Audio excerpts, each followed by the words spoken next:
Yo creo que el trabajo que tenemos que hacer ahora en torno a la Casa de la Cultura es justamente volver una Casa de la Cultura intercultural, diversa, que permita que las expresiones puedan desarrollarse y a su vez también que permita el ejercicio de los derechos de la ciudadanía.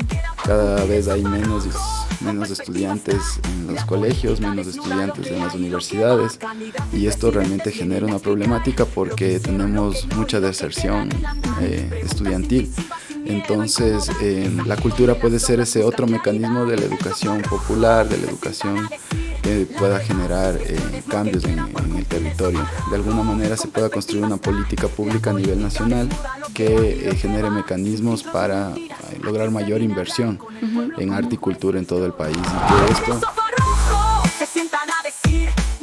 Bienvenidas y bienvenidos al Sofá Rojo, Política con Perspectiva. Un saludo muy especial y un agradecimiento eterno al estudio En Group y su gran equipo, que sin ese gran apoyo no sería posible la realización de este podcast. Hoy vamos a conversar sobre uno de los temas importantes que también son los espacios culturales y uno de los espacios más importantes aquí en el país, que es la Casa de la Cultura Ecuatoriana. Hoy nos acompaña Isaac Peña Herrera, gestor cultural, director del Programa Distrital de Gestión Cultural Comunitaria. Isaac, bienvenido. Un placer tenerte aquí. ¿Cómo estás? Muy bien, muchísimas gracias a ustedes por abrirnos la puerta para poder dialogar el día de hoy sobre el arte y la cultura acá en el Distrito Metropolitano de Quito y en el país en general. Agradecer a En-Group por tener este espacio y a ustedes por levantar este podcast, ¿no? Que es tan importante hablar de política y hoy en día en estos contextos poder desarrollarla con el entorno, con las realidades que vivimos día a día. ¿Cuáles son tus inicios? ¿Cómo empiezas tú a gestionar la cultura, no? Porque sí, o sea, es un tema como que a veces le dejamos de lado, como que no le damos la importancia que tenemos que darle, y otras veces es como que solo para ciertas personas. ¿Cómo tú entras a este trabajo? En muchos casos iniciamos en el mundo de la gestión sin saber que estamos metidos en la gestión cultural, ¿no? Creo que mis inicios parten más o menos a los 16 años, que me organizaba con mis amigos para pintar murales. Yo vengo del arte urbano bastante, entonces me he vinculado bastante en el muralismo, en la pintura. Entonces he aprendido de a poco que es importante poder utilizar el arte como una herramienta de transformación social. Entonces mis inicios partieron pintando en las calles, digamos, ¿no? Y poco a poco fui gestionando eventos, fui gestionando proyectos de intervención a gran escala, y esto me permitió entender cómo puedo solicitar, ¿no? En primera instancia era pedir al vecino de la ferretería que nos done un poco de material. Me acuerdo que a la policía le pedíamos que nos preste los andamios. Y la policía te prestaba. Nos prestaba los andamios en ese tiempo. Y así los vecinos del barrio nos abrían las puertas para que comencemos a hacer un trabajo articulado a las necesidades barriales. Entonces, ese fue nuestro inicio, realmente un trabajo de hormiga, digamos, por querer mostrar nuestras ideas, por poder poner en contexto también nuestras perspectivas del mundo a través del arte. Y ese ejercicio me ha permitido a mí en el transcurso de estos años ir entendiendo que esto era la gestión cultural, ¿no? Vengo de un colegio que es del Central Técnico, entonces en esa época lamentablemente uno de los chicos del Central Técnico falleció en manos de la policía, que fue Paul Guañuna. Yo era parte del curso en el que él estudiaba, y bueno, a partir de su muerte el colegio como que abrió las puertas para que podamos nosotros comenzar a pintar las paredes del colegio, comencemos a hacer un trabajo más vinculado a las artes. Esta experiencia, ¿no?, de ver de primera mano cómo el hecho de coger un spray, de querer pintar una pared o decir algo, te puede llevar a la muerte. Creo que fue un ejercicio de reflexión muy importante en esos tiempos, porque nos dábamos cuenta que no era nada malo, ¿no? O sea, pintar las paredes y todo eso. Entonces, en perspectiva de que el colegio abrió las puertas a la temática, poco a poco fuimos ahondando en el curso, y ya pues fueron como reluciendo los talentos, y entre ellos yo era el que pintaba. Entonces siempre que había algo, Isaac, anda a pintar, y ya poco a poco fui conociendo con más detenimiento la pintura, el arte plástico. Cuando me gradué del colegio, poco a poco fui conociendo más sobre la música y me fui ligando al tema musical. Entonces también hago rap, uno de los géneros de la música urbana también podemos decir, ¿no? Y parte de la cultura hip hop. Entonces, esa experiencia de entender la música también me permitió identificarme con mis propias raíces. Tú sabes que en muchos casos, desde que estamos en los inicios, la televisión y todo siempre nos está globalizando y queriendo lo de afuera y no entendiendo lo propio, ¿no?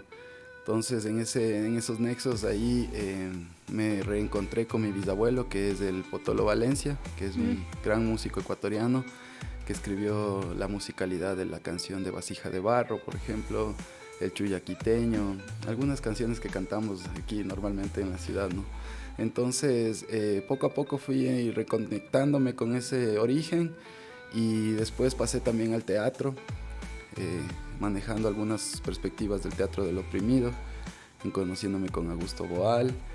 Y en ese ejercicio creo que fui entendiendo la gestión cultural como un medio para lograr mis objetivos, para poder construir mis metas, poder presentar mis proyectos y que sean tomados en cuenta, ¿no? Dentro del Estado. Creo que el entender la institucionalidad y los mecanismos de gestionar en ella fueron lo que me permitió a mí ir avanzando en el tiempo y, bueno, presentar propuestas ya a gran escala en la actualidad. Históricamente, ¿para quién ha sido la Casa de la Cultura? ¿A quién ha representado y a quién va dejando de lado?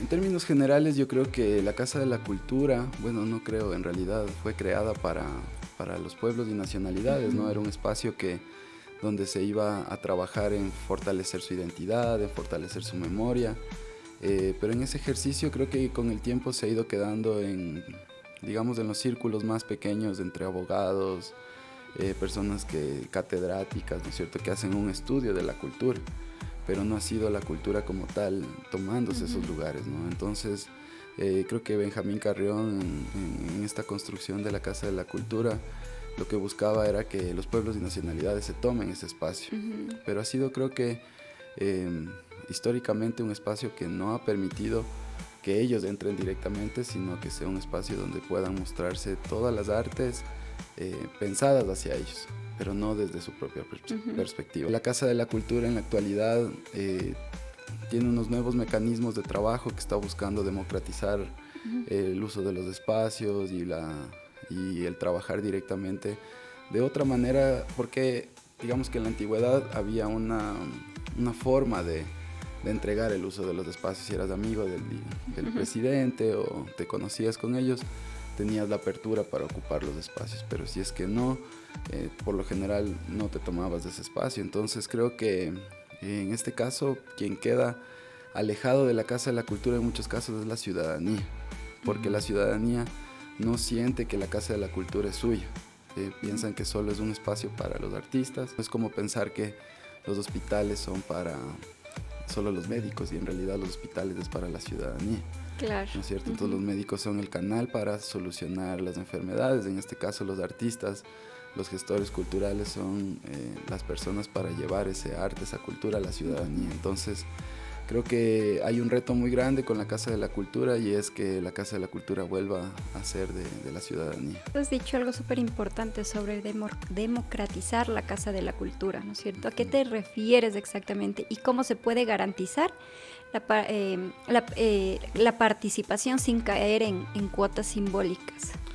El ejercicio de la democratización parte de construir mecanismos, mecanismos que permitan que las personas que tienen mucho conocimiento sobre la gestión o alguien que no conoce la gestión pueda participar en estos espacios, ¿no es cierto? Entonces, al abrir convocatorias públicas, al permitir que propuestas de diferentes géneros o de diferentes expectativas del arte y la cultura puedan entrar ahí, rompe un poco este mecanismo de entregar todo a dedo, como se dice, ¿no es cierto? Sino más bien se busca a través de la democratización que estas convocatorias públicas sean lo más amplias posibles, generen una perspectiva para que los artistas y gestores se puedan involucrar.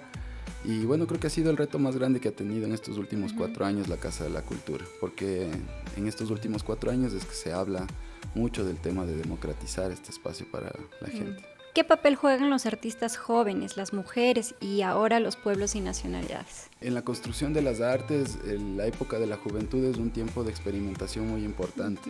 Creo que la juventud cada día quiere ser más artista, pero no encuentra los mecanismos, no encuentra los lugares y terminan desertando, ¿no? Entonces, en ese ejercicio creo que hay una deuda histórica con el tema de la juventud y hoy más que nunca tiene que haber un enfoque para poder permitir que esas habilidades y destrezas que tiene la juventud puedan seguirse desarrollando. Con el tema de la mujer, dentro de la Casa de la Cultura estamos en un cambio total, ¿no es cierto? Ahora la perspectiva ya es que más personas consideren a mujeres dentro de la dirigencia de estos espacios, de la toma de decisiones, ¿no es cierto? Porque si estos espacios por lo general han sido guiados por hombres, no ha habido mujeres que estén directamente vinculadas al proceso, ¿no? Entonces creo que hoy en día las mujeres tienen que hacer esa pauta y poder dirigir estas instituciones también y tener los mecanismos gracias al trabajo que se han ido ganando también en esa lucha de los derechos para que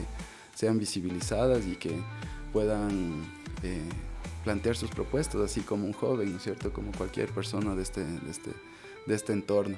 Y creo que el tema de pueblos y nacionalidades en su contexto general, hay algo hermoso dentro de la Constitución que nos habla de un Estado intercultural. Entonces, mientras ellos más estén vinculados al Estado, vamos a poder tener ese Estado intercultural. Entonces, y es lo que necesita la Casa de la Cultura, la verdad. Que no sea una casa para los pueblos y nacionalidades, sino que sea una casa de los pueblos y nacionalidades, de la juventud, de las mujeres, de la ciudadanía y sobre todo de los artistas y gestores que no tienen un espacio donde desarrollar sus artes. Que puedan proponer y llevar a cabo sus proyectos. La cultura también es política y la Casa de la Cultura es un campo en disputa algunas veces. ¿Qué papel ha jugado el Estado en modelar, en moldear, en condicionar el rumbo de la Casa de la Cultura? Creo que una de las oportunidades y de las ventajas que tiene en este caso la Casa de la Cultura es que la Casa de la Cultura es autónoma.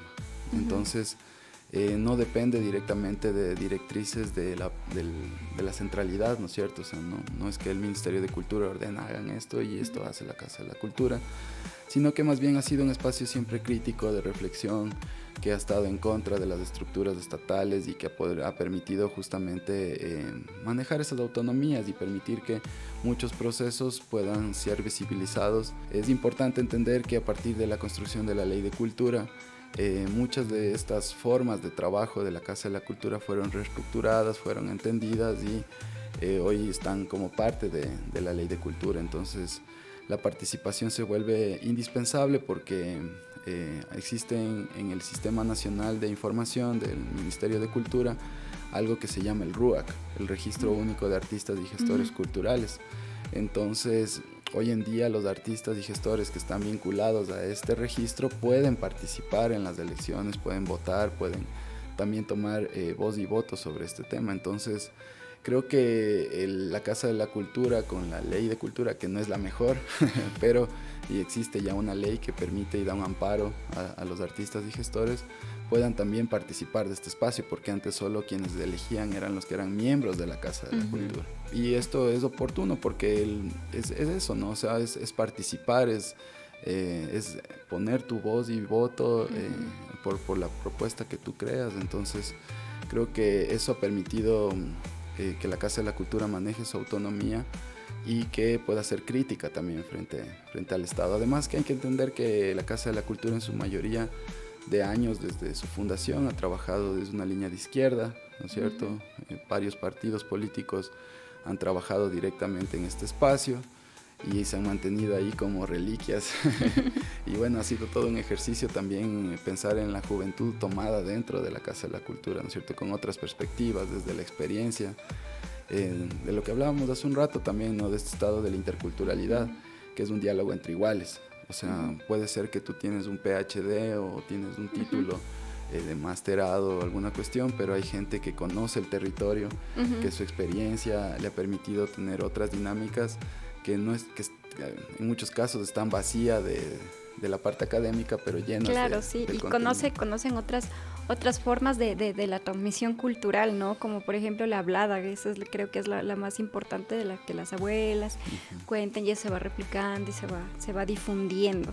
Además que somos culturas de una transmisión oral, ¿no es cierto? Entonces toda nuestra historia se va constituyendo a través de los mitos, de las leyendas y eso. Entonces, en este estado intercultural, en un diálogo entre iguales, puede ser que alguien sea un PhD muy alto, que conoce desde la academia el trabajo, pero a veces pasa que la academia está no tiene esa experiencia en el territorio. Entonces muchas de sus teorías no terminan siendo aplicadas en el contexto territorial, porque cada contexto tiene sus diferentes realidades. Entonces, yo creo que el trabajo que tenemos que hacer ahora en torno a la Casa de la Cultura es justamente volver una Casa de la Cultura intercultural, diversa, que permita que las expresiones puedan desarrollarse y a su vez también que permita el ejercicio de los derechos de la ciudadanía. La cultura es un derecho, no es un lujo, ¿no? Pero al igual que la educación en tiempos de crisis es lo primero que se recorta, ¿no? El presupuesto de la cultura y la educación. Se ha escuchado desde que va a haber cierto recorte a la Casa de la Cultura. ¿Cuál es tu postura? En términos generales, los recortes presupuestarios de la cultura siempre han sido los más altos, ¿no es cierto? O sea, lo que paga primero piso, digamos, en este caso es el presupuesto de cultura. En torno a la Casa de la Cultura es evidente que ha habido recortes presupuestarios que están siendo asignados a temas de seguridad y otras cosas más, que nosotros creemos que la seguridad parte no solo del hecho de tener más policías en las calles y esto, sino que más bien hay que tener más inversión en cultura, porque eso permite que haya jóvenes concentrados en un lugar, haciendo buen uso de su tiempo libre, desarrollando sus habilidades y destrezas, y esto nos permite generar entornos seguros. Entonces, cada vez que hay un recorte presupuestario hay menos jóvenes estudiando artes, hay menos jóvenes queriendo o pudiendo llegar a ser artistas. Muchos artistas ya de larga trayectoria no pueden imprimir sus libros, no pueden presentar sus películas o sus propuestas artísticas como quisieran. Entonces, el camino del artista, del gestor cultural, se vuelve contracorriente. En muchos casos en la Casa de la Cultura los recortes también parten por la falta de ejecución presupuestaria.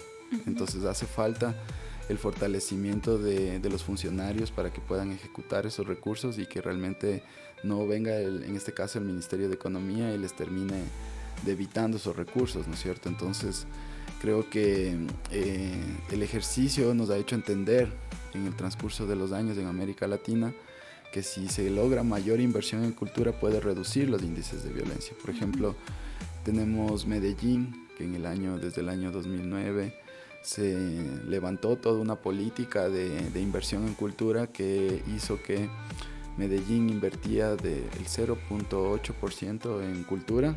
Con esta política logró invertir el 3.4% del presupuesto interno de la ciudad para la cultura. Entonces, ¿qué sucedió a partir de eso?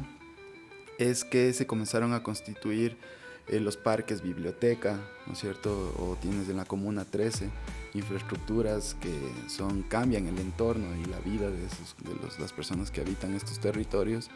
Y se hizo esa inversión, no solo en pagar artistas y gestores, sino también en construir infraestructura donde los niños, los adultos, las mujeres puedan ir a tener un espacio seguro. Estos espacios que se pueden generar a través de la inversión en arte y cultura ayudan a fortalecer el tejido social, nos ayudan a que estas relaciones que están rotas, que están totalmente disueltas, se puedan encontrar y puedan generarse diálogos, ¿no? Entre intergeneracionales o entre los mismos adolescentes y juventud. Entonces les permites tener un espacio que ya le saca de la posibilidad de estar cerca de las mafias, del consumo de drogas o de otros tipos de cosas que suceden en los barrios, ¿no? Hoy en día cada vez hay menos estudiantes en los colegios, menos estudiantes en las universidades, y esto realmente genera una problemática porque tenemos mucha deserción estudiantil.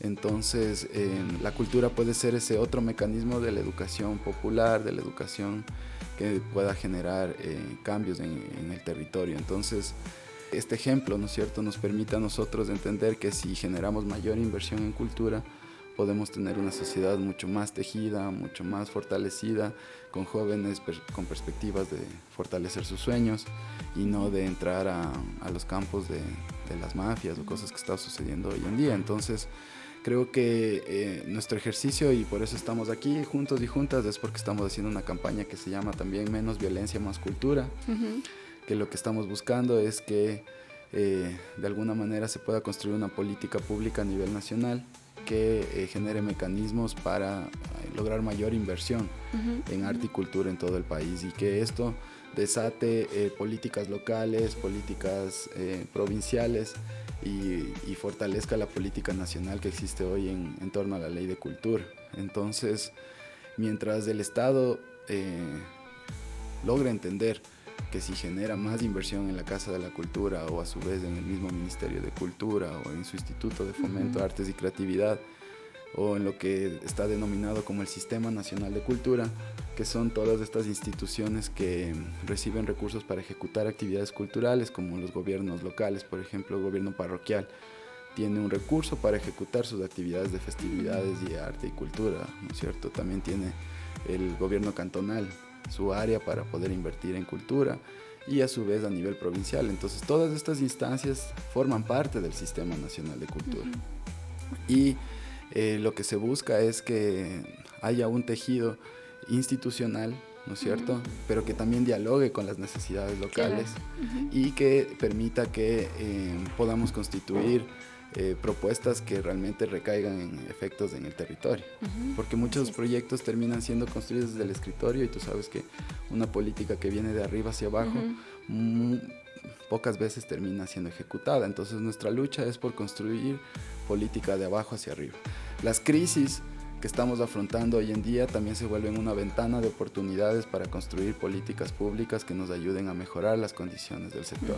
Y eso es lo que estamos nosotros también buscando, que podamos hacer un contrapeso con propuestas técnicas, con planes, programas y proyectos que estén articulados interinstitucionalmente con la sociedad, con la ciudadanía, y que estos planes puedan recaer en proyectos macros de inversión, ¿no es cierto?, a través de planes en PLADES o cosas que, mecanismos que tiene la institucionalidad para que no reduzcan la inversión en cultura. Pero hasta el día de hoy ha sido complejo que todas estas instituciones se sienten a dialogar sobre el tema, y para eso creo que es la Casa de la Cultura realmente.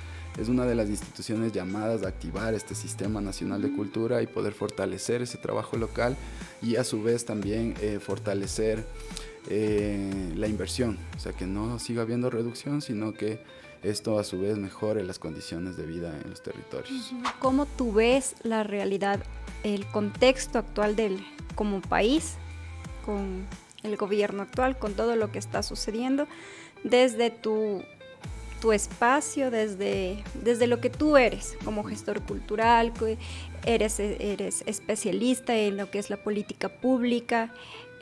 ¿Cómo ves, cómo analizas tú este contexto? Para entrar en este punto, primero como quisiera citar algunos puntos previos que han sido parte de nuestra construcción. Por ejemplo, nosotros en la construcción de la Ley de Cultura estuvimos presentes. Se hizo los 100 días por la cultura en Montecristi, donde estuvieron muchísimos artistas y gestores construyendo y debatiendo cuáles tenían que ser los mecanismos para que la cultura se funcione y se fortalezca.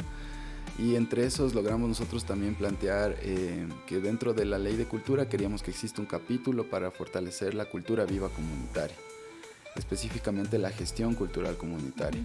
Entre todos los debates quedaron en 3 artículos. Todo un capítulo se fue reducido a 3 artículos, pero con esos 3 artículos hemos hecho grandes cosas. Por ejemplo, hemos logrado que el Instituto de Fomento, Artes y Creatividad cuente con una línea específica para fortalecer esos procesos locales, para que ayude a fortalecer la gestión local. Hemos logrado que existe un artículo también que busca construir la red de gestión comunitaria, que busca articular Estado y sociedad civil para generar esos mecanismos locales de inversión y de política pública. Y hemos logrado también que se transversalice dentro del Estado, en este caso el Instituto de Fomento, Artes y Creatividad, lo comunitario, para que si hay festivales, también hay festivales comunitarios. Si hay cine, también hay cine comunitario, ¿no es cierto? Si hay educación hay también educación comunitaria, popular, local. Entonces, eso ha generado que la institución hoy en día transversalice el tema y claro, es un logro que hemos hecho nosotros con nuestro proceso de la Red Ecuatoriana de Cultura Viva Comunitaria, entendiendo las lógicas internacionales. Entonces, ese es nuestro paraguas en la actualidad. Entonces, venga el gobierno que venga, nosotros ya tenemos una política conquistada, ¿no es cierto? Que es una política de Estado, que no depende del gobierno de turno, sino que tiene que cualquier gobierno que venga ejecutarla. Entonces, si bien a su vez se aprobó en un gobierno progresista, posterior a eso hemos tenido gobiernos mucho más ligados al tema de la derecha y ya cada vez más alejados de esta posición central, ¿no? Entonces, hemos logrado que frente a esos gobiernos también la propuesta cultural siga siendo un fuerte. Entonces, en la actualidad sabemos que quien está al poder netamente es quien administra el recurso público, ¿no es cierto? Entonces, quiera o no, con estas políticas públicas nosotros tenemos la obligación de ir a exigir al gobierno central que ejecute los proyectos para fortalecer el territorio. Entonces, tenemos que darnos cuenta, creo que como sector cultural lo más importante es estar organizados, es estar articulados, es estar tejidos para que pase lo que pase con cualquier tipo de gobierno, poder nosotros exigirle que cumpla esas políticas ganadas y esos acuerdos internacionales de los cuales Ecuador es parte. Entonces, frente a la opresión, frente al debilitamiento institucional, frente a la reducción de presupuestos, pues nos toca juntar el hombro a los artistas y gestores y comenzar a construir mecanismos de inversión en el territorio, con políticas públicas. Tú sabes que los grandes cambios que se quiere hacer en la sociedad parten de una política pública, ¿no es cierto? Entonces, si quieres eliminar la desnutrición, tienes que crear un plan nacional de política pública para eliminar la desnutrición. Así es. Entonces, estos grandes cambios que necesita el país hoy en día parten de una política pública. Entonces, estamos atrás de eso también exigiendo y detrás de que se pueda implementar una ley de emergencia cultural que genere mecanismos de inversión y fortalecimiento del Sistema Nacional de Cultura y que esto pueda recaer en los actores locales, ¿no? Muchas gracias, Isaac, por haber compartido hoy el Sofá Rojo conmigo y conversar sobre un tema tan importante que es la cultura. En un país donde la cultura es resistencia, ¿no? Es transformadora y también disputa. Es fundamental preguntarnos qué hacer para seguir ganando estos espacios. Y bueno, recuerden que la política no solo se hace desde las urnas, sino desde la comunidad, desde la calle y claro, desde el Sofá Rojo. Síganme en redes sociales, en YouTube, suscríbase. Soy Wendy Olmedo y esto fue el Sofá Rojo desde los estudios de En Group.